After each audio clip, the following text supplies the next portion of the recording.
Hello everyone, welcome to the channel economic lots. आज हम discuss करेंगे about the macro economics.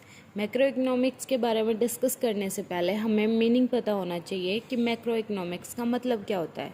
Basically हमारा macro economics जो होता है वो मैक्रो लेवल पर डील करता है इकोनॉमिक प्रॉब्लम्स को।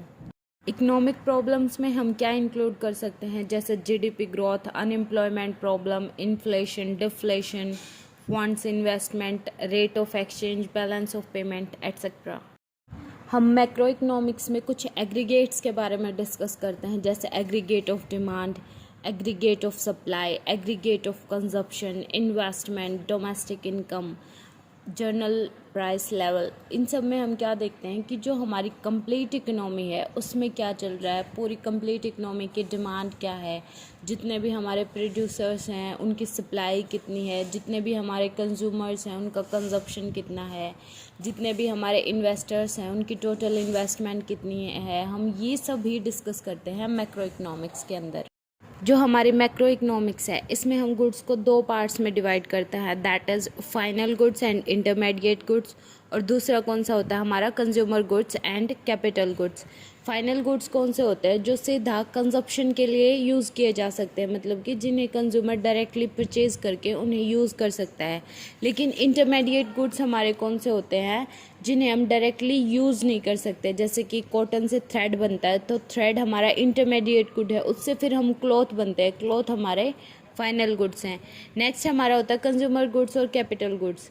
कंज्यूमर गुड्स हमारे कौन से होते हैं जो डायरेक्ट कंजप्शन के लिए यूज़ होते हैं, जैसे कि ऑयल लगा लो या फिर कोई भी ब्रेड लगा लो, ब्रेड एंड बटर, कॉक, ये सब हमारे हो गए कंज्यूमर गुड्स। लेकिन कैपिटल गुड्स हमारे कौन से होते हैं जो फर्दर कंजप्शन के लिए हेल्प करते हैं, जैसे कि हमारे प्लांट हो गया, कोई भी मशीनरी होगी, ये सब हमारे कैपिटल गुड्स होते हैं। इसमें हम कंज्यूमर गुड्स को फर्दर 4 पार्ट्स में डिवाइड करते हैं। वो होते हैं durable goods, semi durable goods, non durable goods and non material goods. जो हमारे ड्यूरेबल गुड्स हैं उसमें हम देखते हैं कि इसमें उन गुड्स को कंसीडर करते हैं जो रिपीटेडली यूज़ होते हैं, जैसे कि टीवी हो गया, हमारा रेडियो हो गया, फर्नीचर हो गया, स्कूटर हो गया एट्सेट्रा। लेकिन जो हमारे सेमी ड्यूरेबल गुड्स होते हैं हम इसमें उन गुड्स को यूज़ करते हैं जो हम एक साल के लिए या फिर साल से भी कम टाइम के लिए यूज़ कर सकते हैं, जैसे कि हमारे क्लॉथ्स हो गए। और नॉन ड्यूरेबल गुड्स कौन से होते हैं जो सिंगल यूज़ के लिए होते हैं, जैसे मिल्क, पेट्रोल। और सर्विस गुड्स में हम कौन से गुड्स को यूज़ करते हैं जो हमें सर्विस प्रोवाइड करते हैं, जैसे doctor, lawyer etcetera. Capital goods के बारे में कंसिडर करने के बाद हमें एक क्वेश्चन राइज होता है कि whether all capital goods are producer goods और नॉट। इसका एक आंसर होता है कि जो हमारे कैपिटल गुड्स हैं वो सारे हमारे प्रोड्यूसर गुड्स हो सकते हैं, लेकिन ज़रूरी नहीं है कि जितने भी प्रोड्यूसर गुड हैं हम उन्हें कैपिटल गुड्स भी कंसीडर करें, क्योंकि प्रोड्यूसर गुड्स हमारे हो सकते हैं कि सिंगल यूज़ गुड हों या फिर हमारे नॉन ड्यूरेबल गुड्स हों या फिर ड्यूरेबल गुड्स हों, लेकिन जितने भी हमारे कैपिटल गुड्स होते हैं वो सारे ड्यूरेबल गुड्स होते हैं। हम प्रोड्यूसर गुड्स में नॉन ड्यूरेबल गुड्स ले सकते हैं, जैसे कि वुड हो गया या फिर कोई हमारा रॉ मटेरियल हो गया, लेकिन जो हमारे कैपिटल गुड्स हैं वो हमेशा ड्यूरेबल गुड्स होते हैं, जैसे कि प्लांट एंड मशीनरी। नेक्स्ट हमारा टॉपिक होता है कंसेप्ट ऑफ इन्वेस्टमेंट। इन्वेस्टमेंट हमारी क्या होती है, increase in the capital stock, मतलब कि investment is equal to change in the capital. जितनी ज़्यादा हमारी कैपिटल इंक्रीज़ होगी उतनी ज़्यादा हमारी इन्वेस्टमेंट इंक्रीज़ होगी।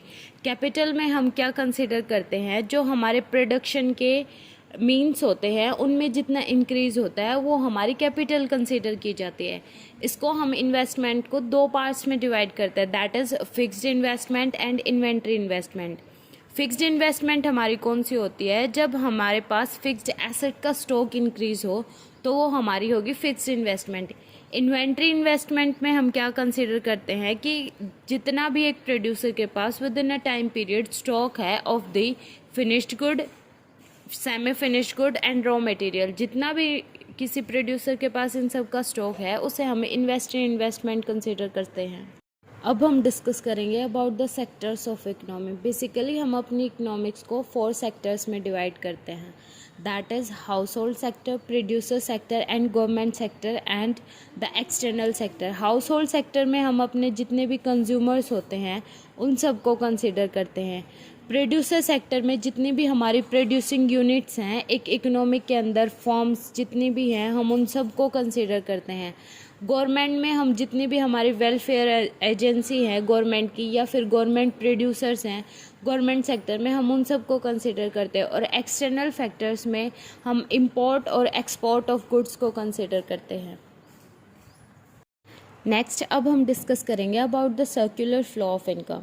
सर्कुलर फ्लो ऑफ इनकम में हम दो चीज़ों को लेते हैं, that is house hold sector and the producer sector. First हमारा होता है real flow of income. Real flow में हम क्या देखते हैं कि जो हमारा हाउस होल्ड सेक्टर है वो प्रोड्यूसर सेक्टर को सप्लाई करेगा फैक्टर सर्विसेज। फैक्टर सर्विसेज हमारी क्या होती है, land, labour, capital and entrepreneurship. और इन एक्सचेंज ऑफ दैट जो हमारा प्रोड्यूसर होता है वो गुड्स सेल करेगा to the household sector.